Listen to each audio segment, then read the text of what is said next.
이 세상에서 가장 소중한 것은 두말할 것도 없이 내 가슴의 진실입니다.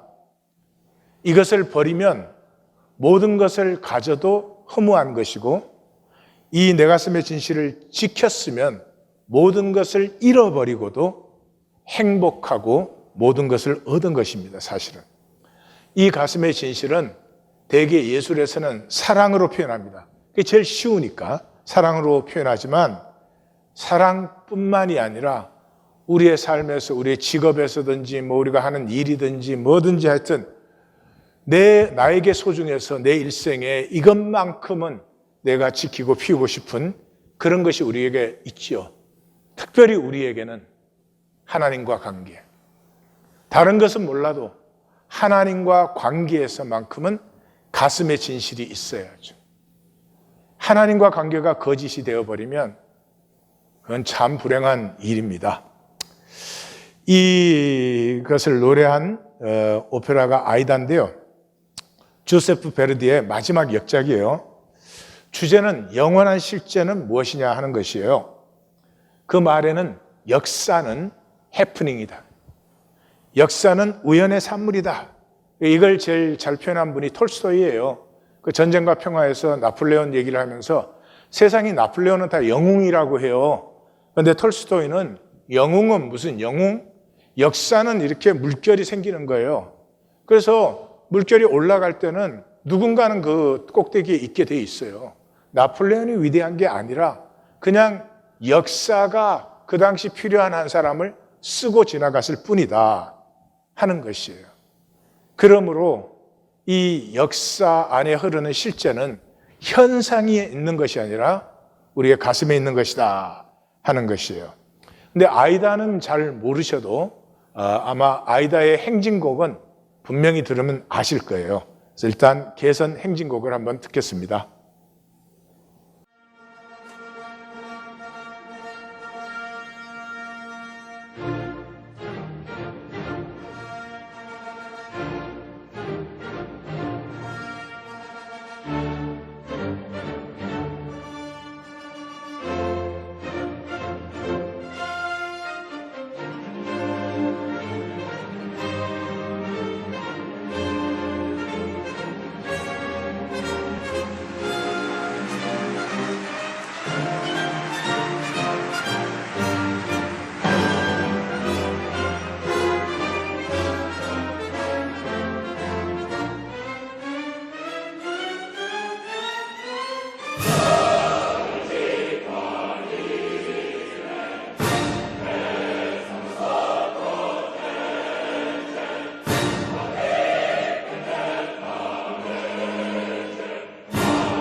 왕의 입장, 왕비의 입장, 제사장의 입장, 그 다음에 이제 승리한 계승장군의 입장. 그런데 아이다는 누비아의 공주, 우리말로 하면 에티오피아 공주인데 몰래 궁중을 빠져나왔다 잡혀가지고 이집트의 노예로 팔려갑니다.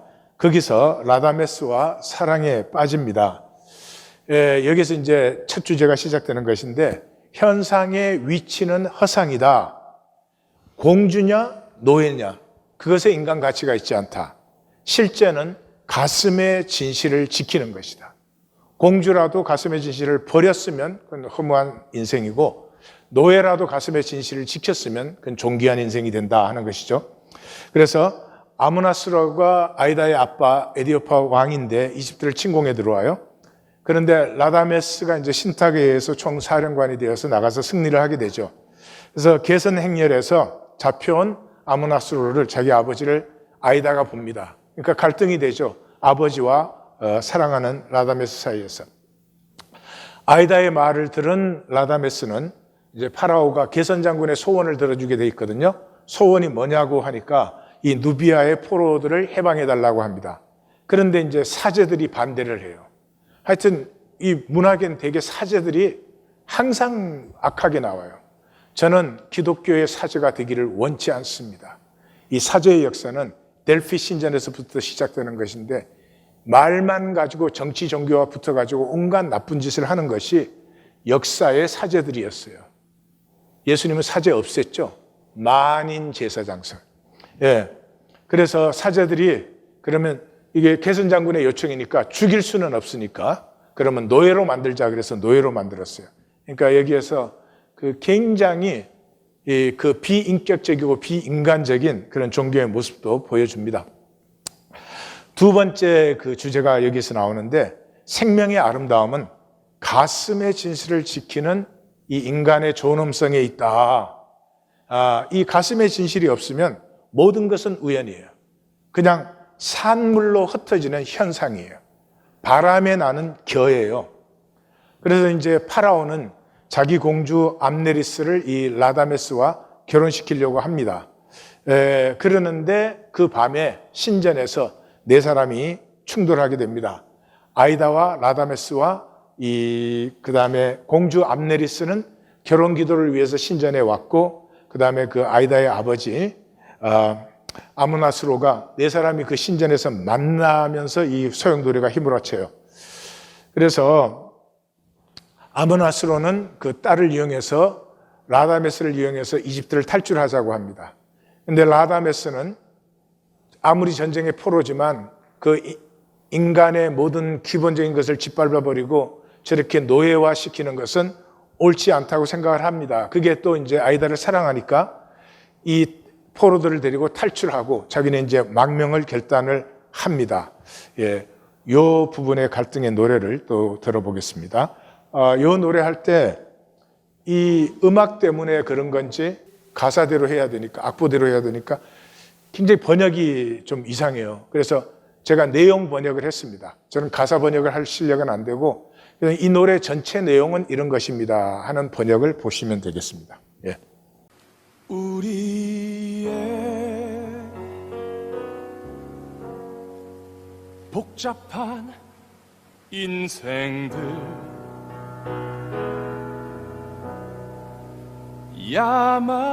야망들로 가득해.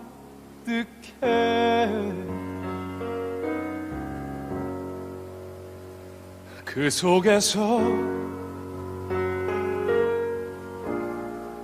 우리들의 사랑 어떻게 살아있을까?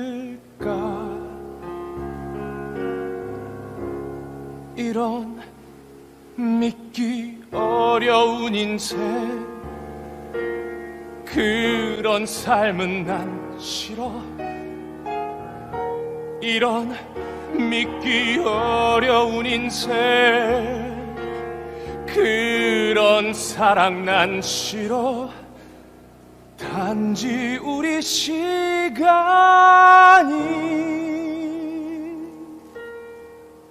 자유롭기를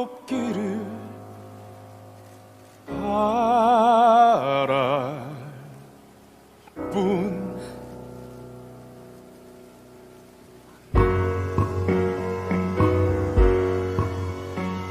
우리의 화려한 인생들 게임을 하는 것처럼 뜻하지 않은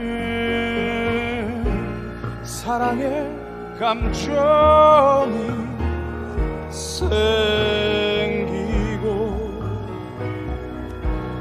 또 사라지고 우리가 겪는 이 모든 것 그런 삶은 난 싫어. 우리가 겪는 이 모든 것 그런 사랑 난 싫어. 함께 있고 싶을 뿐 평화롭게 영원히.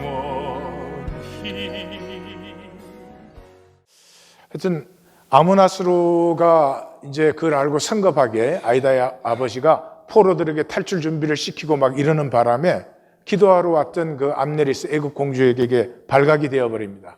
그래서 암네리스는 그 라다메스를 향해서 배신자라고 소리를 지르고 경비대가 출동을 하고, 그래서 아므나스로 아버지와 아이다는 도피를 하고 라다메스는 그 자리에서 잡혀요. 그런데 이제 암네리스 공주는 이 라다메스에게 변명의 기회를 줍니다. 예, 사랑하기 때문에 살리려고. 그리고 변명하려면 뭐 얼마든지 변명할 수 있죠. 그런데 이 라다메스는 이 도피한 아이다가 안전하게 도망갈 수 있도록 아이다를 위해서 침묵을 지킵니다. 그 자기가 말해준 도피 경로를 말하지 않습니다. 그래서 산채로 무덤에 갇히는 그런 형을 받고 그 형을 받을 것을 선택합니다. 그래서 그 무덤으로 들어가는 그 라다메스에게 암네리스 공주가 그렇게 말을 해줍니다. 아므나스로 아버지는 죽었지만 아이다는 살아서 도망갔다. 어딘가는 살아있다라고 얘기를 해줍니다. 여기서 이제 또 둘째 사실은 주제가 나오는 것인데요. 실제는 가슴의 진실이다. 이 우리의 현상을 넘어서 영원을 피우는 것은 우리의 가슴의 진실이지, 이 현상적인 성취나 내가 뭐 여기서 뭐 왕이 됐다, 장관이 됐다, 그런 것이 전혀 아니다 하는 것을 노래합니다. 그것을 이제 누비아의 그 포로들, 그 포로들이 진정한 누비아는 우리의 가슴 속에 있다. 지금 현상 속에는 억눌리고 이렇게 짓밟히고 있지만은, 그러나 현상은 계속 바뀌는 것이고 우리 가슴의 누비아는 영원하다 하는 노래를 부릅니다. 다시 말해서 가슴의 진실을 버릴 때 영원한 나를 버리는 것입니다. 들어보십시오. 어릴 때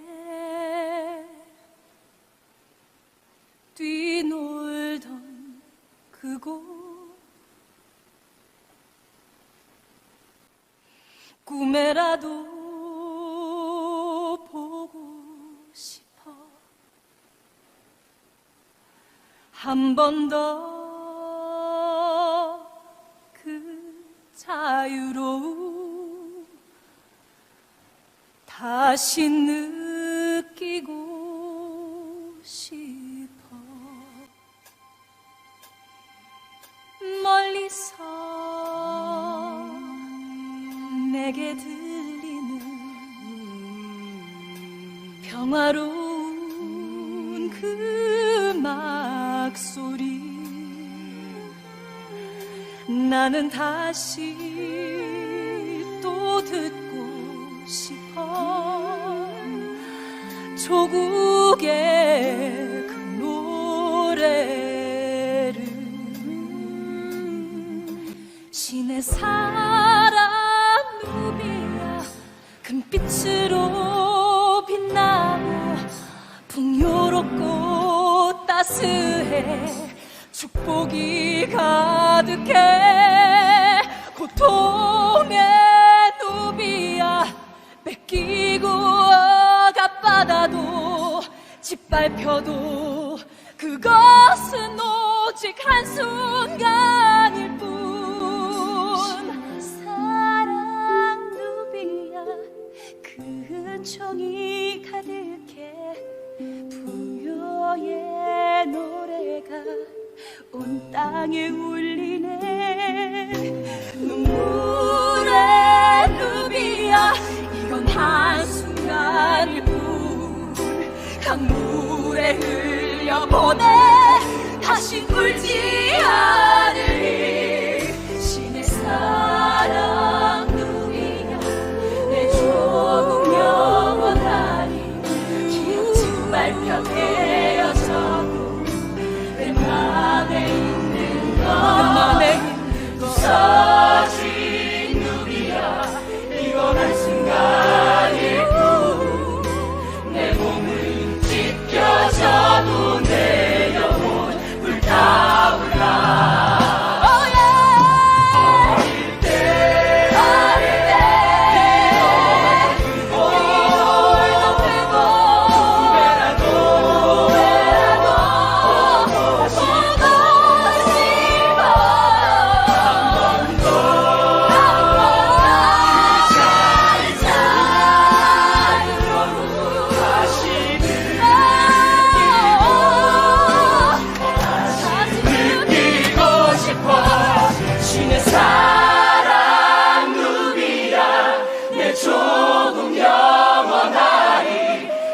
짓밟혀 깨어져도 내 맘에 있는 것 부서진 누비야 이건 한순간일 뿐 내 몸은 찢겨져도 내 영혼 불타올라 내 몸은 찢겨져도 내 영혼 불타올라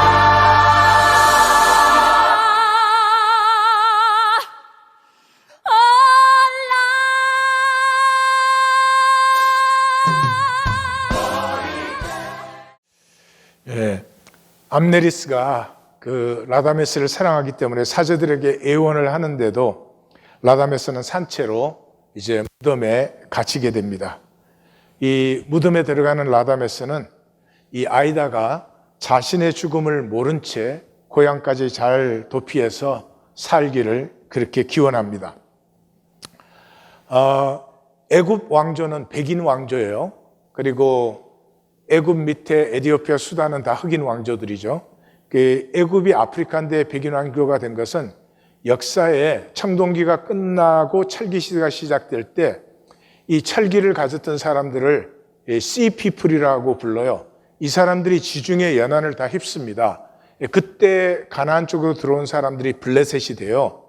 사실은 하나님이 이스라엘을 출애굽시켜서 블레셋보다 먼저 자리 잡도록 출애굽시켰어요. 근데 불순종으로 광야에서 40년을 도는 바람에 블레셋이 자리 잡은 다음에 이스라엘이 들어가게 돼서 그렇게 고생을 많이 한 거예요. 근데 이제 그때 애굽으로 들어간 사람들이 애굽을 정복해서 애굽은 백인 왕조예요. 바로지만. 그래서 이제 그렇게 아이다가 무사히 도피했기를 기도하면서 무덤에 들어갔는데 사실은 아이다는 그 소식을 듣고 자기가 먼저 무덤에 숨어 들어가 있었어요. 그래서 두 사람은 무덤에서 만나서 죽음을 넘어서 하나가 됩니다. 삶의 존귀함은 갈등의 입체성에 있어요. 라다메스는 자기 아버지의 그 바람도 있죠. 공주와 결혼해서 파라오가 되라고. 그 다음에 자기 조국이 있잖아요. 그 다음에 자기가 왕자에 오를 수 있고, 또 자기가 사랑도 있고, 그런 갈등 속에 있는 것이고, 아이다는 아이다대로 자기 아버지와 자기의 민족과 조국과 사랑이 있고, 그런 갈등 속에, 삶은 절대로 평면이 아니에요. 삶은 반드시 입체적이에요. 근데 그 입체 속에서 무엇이 옳으냐, 우리가 알 수 없어요. 그런데 세상은 옳다는 걸로 다 싸우는 거예요. 왜? 평면에서 싸우고 있으니까. 입체를 알면 옳다 그러다 이게 무한 연결되어 있는데, 그러므로 옳다 그러다는 하나님밖에는 결정할 수 없는 것이죠. 알 수 없는 것이죠. 근데 그러면 인간은 뭘 하느냐? 이 입체의 갈등 속에서 인간은 퓨리티, 순수할 수 있는 것이에요. 인간은 옳고 그름을 알지 못함에도 불구하고 가슴의 진실을 지킬 때 이 모든 입체 속의 상황을 통해서 하나님의 합력하여 이루시는 선을 받을 수 있게 되는 것이죠.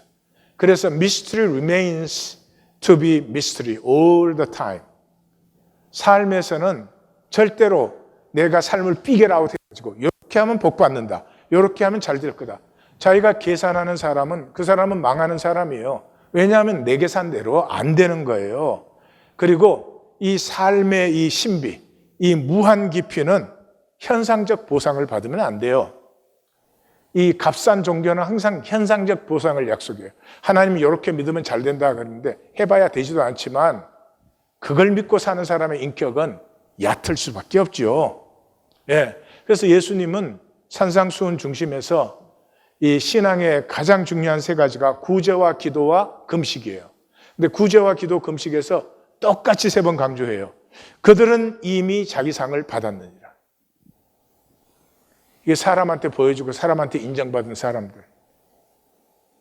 종교의 가슴의 진실을 지키지 못하고 그저 사람 앞에서 잘하는 척하고 인정받은 사람, 자기 상을 이미 받았느니라. 그 사람들은 무덤에 들어가는 시간에 향기가 다 바래버렸어요. 하나님 앞에 드릴 향기가 하나도 없어. 이 가슴의 진실은 모든 이론을 폐해버리면, 예를 들면 라다메스가 두 나라의 왕이 돼가지고 그래서 두 나라 백성 다 평안하게 하고 또 아이다와 결혼해서 잘 살면 될 거 아니냐. 삶의 목적은 그런 상황을 조정하는데, 상황을 문제없이 편안하게 만드는데 인생 목적이 있지 않아요. 인생의 목적은 이 갈등 속에서 어떻게 하면 인간만이 가지고 있는 이 존귀함, 하나님 형상의 존귀함을 피워내느냐 하는 것이고, 그 존귀함을 피워내는 길은 가슴의 진실밖에 없다. 그래서 사도 바울은 하나님을 아는 것을 대적하여 높아진 것을 다 무너뜨리고 모든 생각을 사로잡아 그리스도에게 복종하게 하나니. 우리의 가장 큰 착각이 자기가 생각한 줄 알아요. 내 생각이 내가 하는 건 줄 알아요. 생각은 자기 생각이 아니에요. 리액트 하는 거예요. 그래서 좋은 일이 일어나면 생각이 좋아. 헤헤 그래. 안 좋은 일이 일어나면 막 짜증 낸다고. 참된 생각은 그 상황, 현상 밑에 있는 본질을 볼 때 참된 생각이 피어나는 것이에요. 그래서 이 암네리스의 이 공주의 마지막 노래는 이 두 사람이 별이 되어 사랑이 완성되기를 노래해요. 초월이죠. 예. 이것은 첫째는 자기 고백이에요. 자기가 공주로 있을 때는 인형이었잖아요. 인형. 그 제국이 원하는 자리에서 모습으로 그 노릇을 하는 것이니까. 그런데 이 사랑을 빼앗기는 아픔을 겪으면서도 그 자기가 사랑했던 사람들을 진정으로 축복해 줄 때 더 이상 인형이 아니라 인격이 되는 거죠. 예, 자기 속에 있는 영혼을 드디어 피워낸 것이죠. 38장과 39장은 하나님과 히스기야의 관계를 얘기해요. 여기 와서 보니까 이제 알아요. 36장과 37장은 701년의 구원을 얘기하잖아요. 38장과 39장은 병행장이에요. 그 구원이 일어날 때 그 내면에 뭐가 있었느냐 하는 거예요. 그 내면에 뭐가 있었느냐? 선지자는 히스기야 가슴에 진실이 있었다. 겉으로 보이기에는 구원을 받았어요. 그러나 그 실제 내용은 히스기야 가슴에 진실이다 하는 것을 포로지 백성에게 보여주는 것이죠. 다시 말해서 왜 멸망했느냐? 종교의 거짓 때문에. 사람에게 보이는 종교의 거짓 때문에 멸망을 했다. 지금 너희는 하나님께서 그 거짓 넘어서 그 진실, 가슴의 진실을 회복시키는 섭리의 자리, 그 포로된 자리에 있는 것이다. 이게 이제 선지자의 선포예요. 다섯째 신탁이 나오죠. 그때에 히스기야가 병들어 죽게 되니 그때니까 701년이에요. 6절에도 너와 이성을 구원하리라 그랬잖아요. 아모스의 아들 선지자 이사야가 나아가 처음이죠. 선지자 이사야는 자 그러면 앞에 4번 나오는데 앞에 선지자는 전부 부정적이에요. 거짓 선지자, 거짓말하는 자들 하여튼 그런 자들이에요. 그런데 드디어 이제 36장에서 39장까지는 하나님의 신탁이 8번 나오잖아요. 8번을 하나님 말씀을 대언해요. 그래서 여기에 선지자는 나비라는 단어인데 나비는 대언자예요. 하나님의 말씀을 대언하는 사람. 선지자를 호제라고 부를 때도 있어요. 호제는 보는 자예요. 보는 자. 여기는 나비가 써졌어요. 그러니까 왜 거짓 선지자가 거짓 선지자예요? 하나님의 말씀을 선포하는데 하나님을 위하여 선포하지 않고 자기를 위하여 선포해요. 자기를 위하여. 그래서 왜곡되어 버리는 것이죠.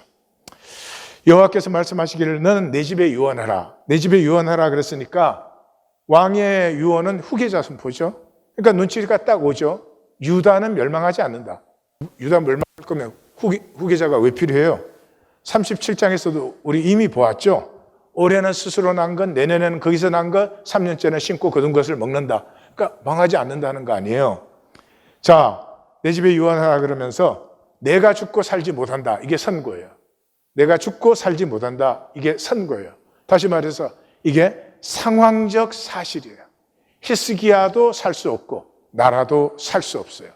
그런데 이 히스기야의 죽음은 몸의 병 때문만은 아니다 하는 걸 알 수 있어요. 사내립의 아수르가 포위했을 때 이 히스기야의 가슴에는 어떻게 하든지 예루살렘 성이 구원을 받아야 되고 유다가 독립해가지고 다 지금 난민이 되어버린 백성을 다시 일으켜야 되고 이제 북왕국 이스라엘까지 재건하여서 정말 하나님의 가슴에 있는 이스라엘을 재건해야 되는데 상황은 정반대로 지금 와 있는 것이죠. 이 상황이 히스기야에게는 엄청난 아픔과 두려움이에요. 육체의 병보다 마음의 병이 훨씬 더 깊은 것이에요. 그런데 선지자는 사실은 의도적으로 587년과 대조를 시키고 있어요. 587년은 너부갓네살에게 포위를 당했어요. 그때 왕은 시드기야였어요. 그런데 시드기야는 어떻게 했어요? 도망쳤어요. 자기 아들들과 측근들을 데리고 도망쳤어요. 망명했어요. 그래서 도망쳐 가다가 여리고 평지에서 잡혀가지고 자기 보는 눈앞에서 아들들은 다 죽고 측근들도 다 죽고 그 다음에 시드기야 2눈을 뽑았어요. 이게 32살 때 얘기예요. 그리고 평생을 바벨론의 감옥에서 지냈어요. 이 시드기야와 히스기야를 대조시켜서 보여주고 있어요. 포로지 백성들은 시드기야 얘기는 다 알고 있어요. 지금 701년은 얼마나 다른가 하는 것을 선지자는 포로지의 백성들이 보기를 원하는 거예요. 그래서 여기서 한 가지 짚고 넘어간다면 예루살렘이 멸망할 때 사실은 예루살렘보다도 하나님 가슴이 더 아프죠. 내가 구원받지 않을 때 나보다 하나님의 가슴이 더 가슴 아프신 것입니다. 히스기야는 이 하나님의 가슴의 아픔을 느끼는 사람이에요. 그런데 하나님이 그렇게 아파하시고 우리를 구원하시기를 원하세요. 내가 그냥 일생에 주여 한 번 불렀어. 근데 그 주여에 내 가슴에 진실이 들어있으면 하나님은 우리를 마귀에게 뺏기지 않습니다. 그런데 종교는 끝까지 거짓이에요. 하나님과 관계가 거짓이면 하나님과 나 사이를 내가 단절시킨 거죠. 하나님이 우리 가슴의 진실을 얼마나 회복하고 싶어 하시는지 포로지에서나 지금이나 히스기야가 얼굴을 벽으로 향하고 여호와께 기도하여 이 상황은 화가 나고 원망이 쏟아지고 절망해야 되는 상황입니다. 사람이라면 그게 당연한 것입니다. 그런데 히스기야가 모든 상황을 뒤로하고 벽을 향했다고 하는 것은 이 리액트된 분노나 원망과 절망에 사로잡히지 않았다는 거예요. 왜요? 히스기야가 기도의 사람이었기 때문입니다. 기도를 아는 사람이에요. 기도는 현상의 강구가 아닙니다. 현상이 막 힘들어졌을 때 잘하게 해주십시오. 그 기도 아닙니다. 예수님 기도 아니라고 했죠. 이방인이나 그런 기도 한다고 했죠.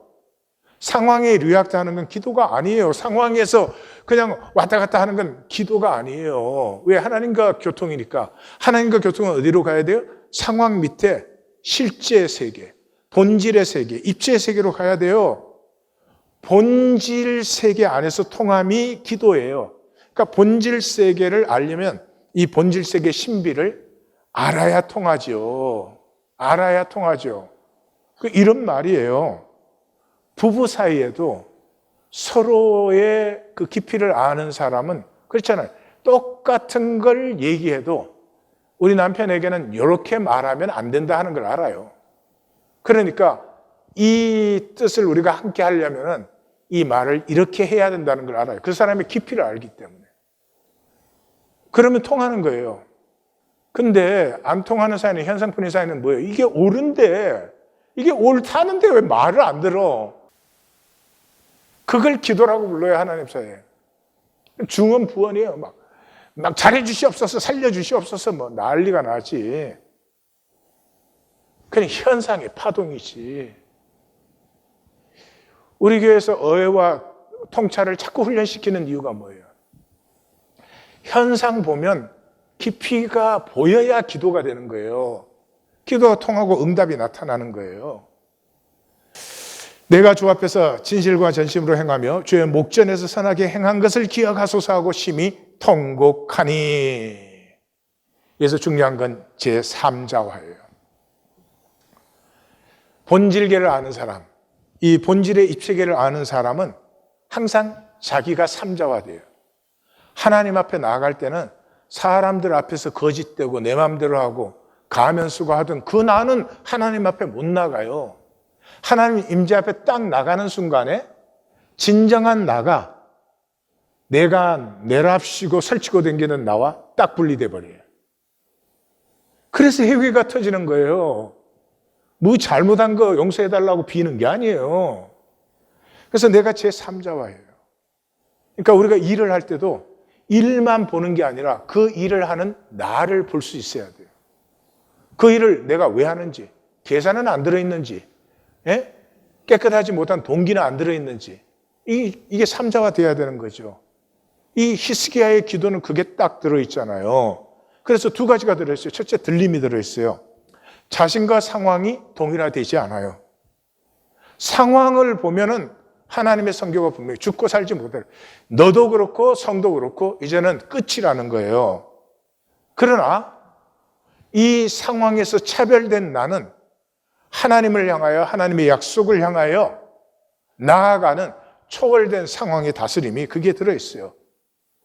그 사람의 특징은 통곡이에요. 통곡이에요. 여기 히스기야가 내가 진실되게 전심으로 선을 행한 것을 기억하소서 그러죠. 이것은 가슴의 진실은 여호와 하나님만이 아시는 거예요. 인간은 진실을 모르고 없고 상관이 없어요. 예를 들어서 우리 엄마는 제가 한 건 다 옳다고 해줘요. 제가 검은 걸 보고 희다 그러는데 다른 사람이 그게 어떻게 흰색이냐 이러면 이 못된 놈 검은색이지 이래요. 그게 진실의 시간에 상관이 있을까? 엄마는 내 편이다. 상황에 좋지만 아무 상관없어요. 또 적이 나를 공격하는 거.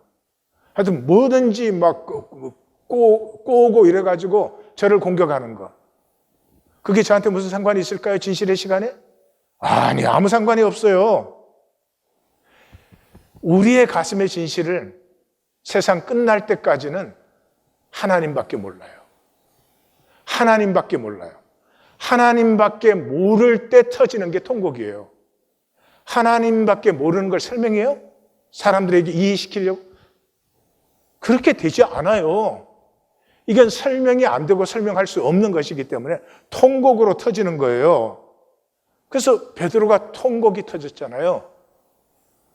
3번을 부인하고 저주하고 맹세하고 부인했지만은 그 가슴의 진실은 주님을 사랑했다고요. 베드로는 주님을 사랑했다고요. 이걸 내가 말할 수 없어요. 말하면 웃기는 짓이 되지. 변명이 되는 거지. 주님만이 아셔야 되는 거예요. 그래서 주님이 와서 물어주는 거예요. 말을 열어주는 거예요. 내가 나를 사랑하느냐? 그러니까 이제 그것도 모르셔? 에? 내가 주를 사랑하는지 다른 사람 몰라도 주님 아시는 거 아니요? 그리고 입 열어주잖아요. 주는 그리스도시요 살아계신 하나님의 아들이시니다. 이게 우리가 할 수 있는 말이에요? 아, 내가 깨달았어. 내가 깊이 기도해 봤더니 그게 사실이야. 이렇게 해서 할 수 있는 말이에요? 아니에요. 종교인들은 멋대로 함부로 하지만은 하나님이 열어주실 때 할 수 있는 말이에요. 어디 감히 너는 나를 누구라고 하느냐.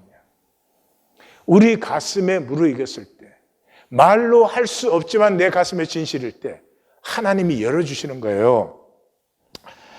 그래서 이해는 뭐예요? 이 통곡의 진실이에요. 내 가슴에 통곡의 진실이 있어야 됩니다. 그때부터 하나님의 역사와 나의 역사가 동조되는 거예요. 이에 여호와의 말씀이 이사야에게 임하여 이르시되 너는 히스기야에 가서 이르기를 내 조상 다윗의 하나님 여호와께서 말씀하시기를. 즉각적인 응답이죠. 예, 궁궐을 다 나서기 전에 열왕기하를 보면 즉각적인 응답이에요. 아이가 넘어져서 통곡하면 엄마가 만리를 제쳐놓고 달려가는 거죠. 그런데 그 히스기야의 가슴에 있는 하나님은 누구냐 그러면 다윗과 언약하신 하나님. 언약은 가슴으로 하는 거죠. 머리로 한 언약은 그건 언약이 아니죠. 계산이죠. 내가 내 기도를 들었고 내 눈물을 보았느니라. 내가 내 수한 15년을 더하고. 히스기야와 하나님의 가슴이 아픔으로 동조되었어요.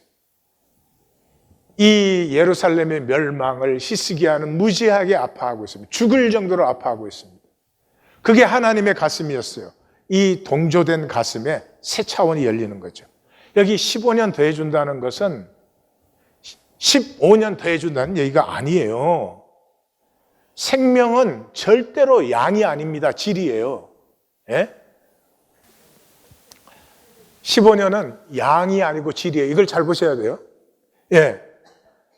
하나님이 생명을 허락하시는데, 자 봐요. 히스기야의 전반기가 14년이었어요. 이 14년은 이사야가 가진 그 하나님을 사랑하는 마음, 하나님을 향한 가슴의 진실을 만나는 시간이었어요. 그 진실을 만남으로 말미암아 701년의 구원이 이루어졌어요. 그러니까 15년을 더했으니까 14년을, 전반기와 똑같은 14년을 하나님이 허락하셨는데, 이 시간은 새 차원의 시간이에요. 그냥 날짜 15년이 아니라, 그래서 사실은 선고는 그대로죠. 죽는다는 선고는 그대로. 히스기야 죽잖아요. 죽는데 집행유예가 15년 걸렸어요. 이 집행유예 15년은 하나님의 새 차원이 열리는 시간이에요. 701년의 가슴으로 하나님을 누리는 히스기야. 이 선지자는 이 표현을 안 해요. 이게 현상적인 복으로 헷갈릴 수 있기 때문에. 그런데 사관들은 이걸 당당하게 기록을 합니다. 역대에 보시면 여호와께서 히스기야와 예루살렘 주민을 아수르 왕 사느립의 성과 모든 적국의 손에서 구원하여 내사 사면으로 보호하심에 여러 사람은 여기 사신들이에요. 각 나라 사신들이 예물을 가지고 예루살렘에 와서 여호와께 드리고 또 보물을 유다 왕 히스기야에게 드린지라. 이후부터 히스기야가 모든 나라의 눈에 존귀하게 되었더라. 히스기야의 부와 영광이 지극한지라. 이에 은공과 보석과 향품과 방패와 온갖 보배로운 그릇들을 위하여 창고를 세우며 곡식과 새 포도주와 기름의 산물을 위하여 창고를 세우며 온갖 짐승의 외양간을 채우며 양떼의 우리를 갖추며 양떼와 많은 소떼를 위하여 성읍들을 채웠으니 이는 하나님이 그에게 세상을 심히 많이 주셨으며 히스기야가 그의 모든 일에 형통하였더라. 이게 거듭난 사람의 삶이에요. 새 차원의 삶이 임해서 생명이 얼마나 복되고 아름다운가를 체험하는 것이 하나님의 소원이에요. 그러나 선지자는 이걸 안 적어요. 왜요? 착각하기 쉬우니까. 이런 현상의 복이 마치 목표인 것처럼, 예? 이 현상의 복을 위해서 히스기야가 하나님 앞에 가슴의 진실을 지킨 것이 아니라 하나님 앞에 진실로 교통하는 사람에게 저절로 피어난 시냇가에 심은 나무와 같은 형통함이다. 여기서 신앙이 갈라져요. 관심이 하나님에게 먼저 있느냐? 이 형통에 먼저 있느냐? 여기서 갈라지는 거예요. 그래서 너와 이 성을 아수르의 왕의 손에서 건져내겠고 내가 또 이 성을 보호하리라. 지고의 복이 하나님과 가슴의 진실로 관계하는 것이, 그 이상 뭐가 있겠어요?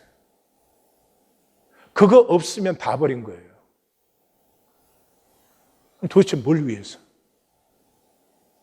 하나님과 관계가 거짓되면 열심히 정신토록 땀 흘려 수고한 것 그 다 버린 거예요. 자기가 스스로 거짓으로 산 거잖아요. 진실이 없잖아요. 하나님과 하나가 될 때 하나님을 누리잖아요. 그러면 만물을 누리는 것도 진실로밖에는 못 누리죠. 그러니까 하나님과 하나가 된 진실 때문에 만물을 누려요. 그런데 인간 관계뿐인 사람, 인간 게임만 사는 사람 뭐예요? 인간 게임은 다 거짓으로 되어 있잖아요. 평생을 거짓으로 사는 거예요. 근데 그 거짓은 언제까지? 육체를 입고 있을 때까지 거짓될 수 있어요. 육체를 벗었는데 어떻게 거짓을 만들어요? 하나님과 히스기야가 가슴의 진실로 통하니까 너를 위하여, 이는 너를 위하여, 하나님이 히스기야를 위하여 징조를 베푸시고 여호와의 말씀을 그가 이루신다는 증거를 내세웁니다. 저는 이런 관계가 된다면 얼마나 좋을까? 하나님이 나를 위하여 징조를 베푸시고 그것을 이루신다는 것을 직접 보여주시는, 여기 보세요. 히스기야는 하나님을 위했어요.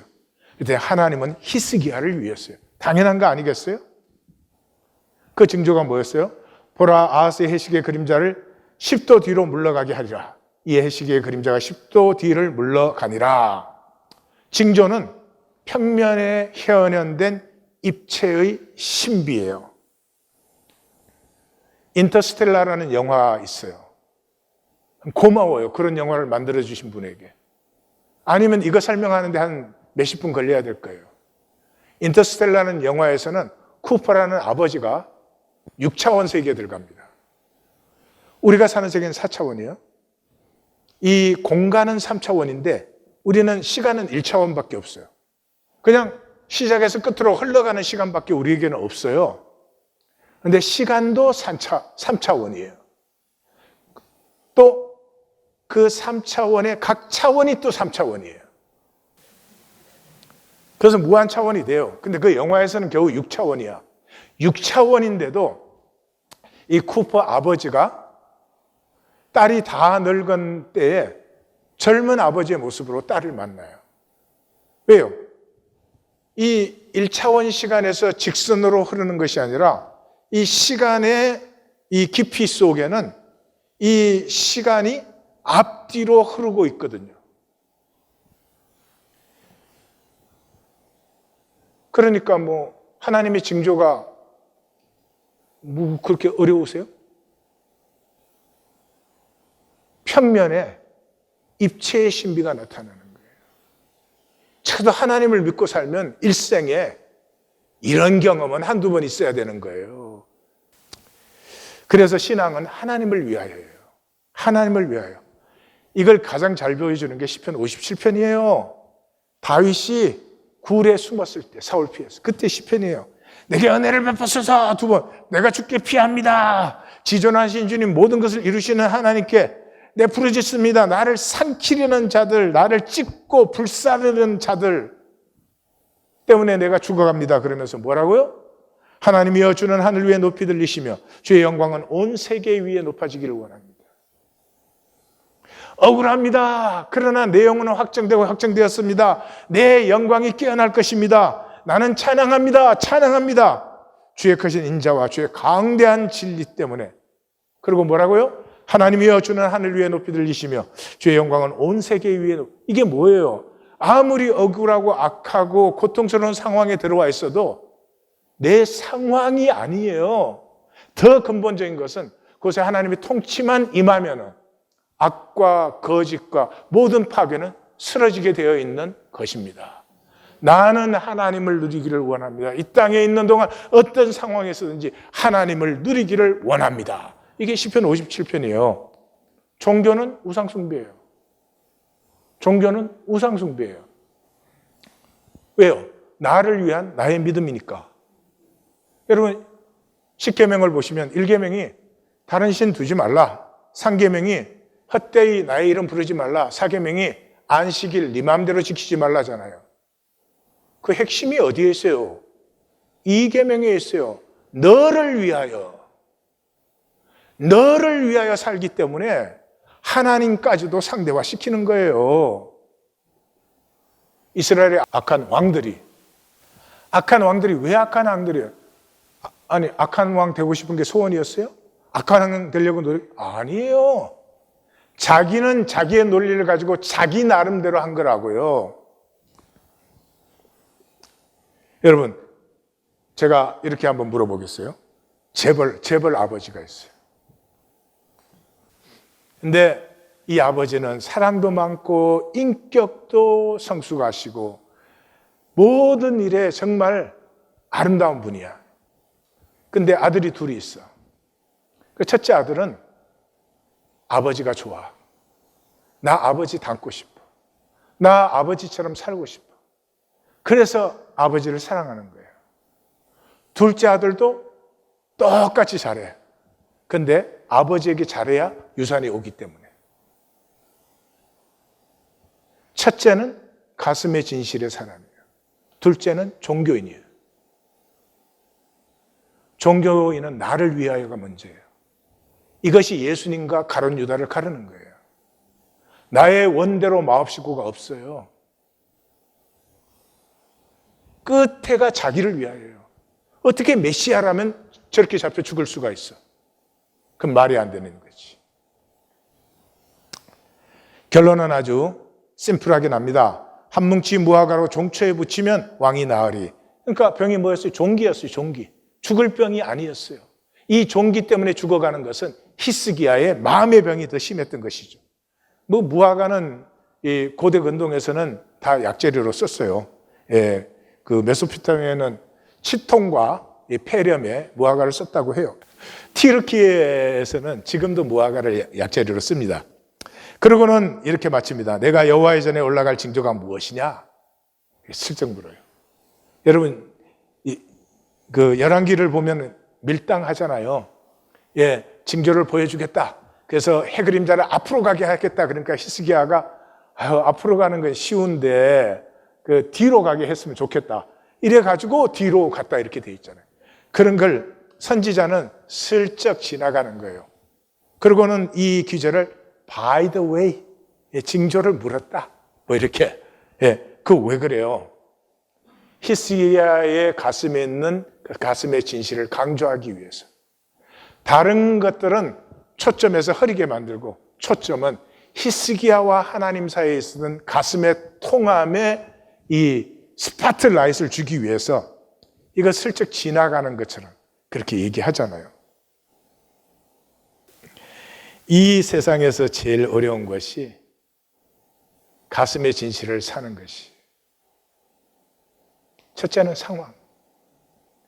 이 상황이 사람을 미치게 만들어요. 잘나야 되거든요. 잘나야 되거든요. 잘나지 않게 보이면 너무 비참한 것 같아요. 그래서 부부 사이에도 잘나야 되거든요.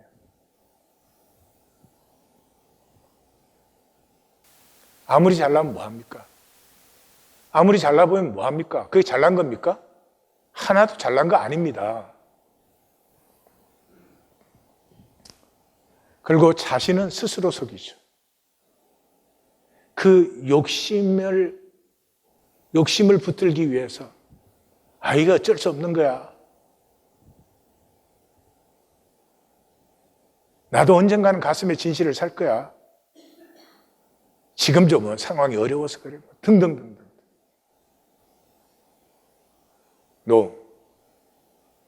No. 이제 이 말씀을 만난 사람은 가슴의 진실을 배반하지 않으려고 몸부림을 쳐야 됩니다. 그래도 실패합니다. 그래도 하나님은 실패해도 그 몸부림을 붙들어 주시는 거예요. 예? 자기가 미리 계산해가지고 마귀한테 미리 항복하고 들어갈 필요가 없다니까. 예. 가슴의 진실을 버린 것은 자신을 버린 거예요. 내 가슴의 진실을 버렸는데 뭘 위해서 사신 거예요? 욕심 위해서 산 거지. 허상 위해서 산 거죠. 불안과 두려움에서 피하고 유리한 거죠. 이유가 뭐예요? 사랑을 못 믿어요. 이 세상에서 제일 힘든 것이 사랑을 믿는 것이에요. 누가 나를 사랑할 때 그 사랑이 편안하고 고맙게 받아들여지는 것. 굉장한 능력입니다.